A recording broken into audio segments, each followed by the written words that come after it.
જે ઓબ્ઝર્વેશન છે ને મારું આટલા વર્ષો એમાં સૌથી મોટો પાર્ટ જે સ્પોકન ઇંગ્લિશના વિદ્યાર્થીઓ મિસ કરતા હોય તો એ છે પ્રેક્ટિસ. આખું ગ્રામર સમજવાની કોશિશ કરી, કદાચ આખું ગ્રામર સમજી પણ લે, એને સ્ટ્રક્ચર ફોર્મેટ બનાવતા આવડી જાય, પણ એ એકના એક સેન્ટેન્સની, પેરેગ્રાફ્સની, ડાયલોગ્સની બોલીને પ્રેક્ટિસ નથી કરતા.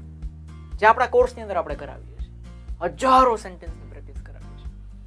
આપણે 9મું લેક્ચર અત્યારે હશે તો અત્યાર સુધીમાં આ લેક્ચરને ગણીને અત્યાર સુધીમાં લગભગ તમે જોવો તો કેટલા સેન્ટેન્સની પ્રેક્ટિસ થઈ ગઈ હશે? 3-4 હજાર સેન્ટેન્સની પ્રેક્ટિસ થઈ ગઈ હશે, હે ને? બસ આ પ્રેક્ટિસ જ તમને ઇંગ્લિશની અંદર ફ્લુઅન્ટ કડકડાટ બોલતા શીખવશે.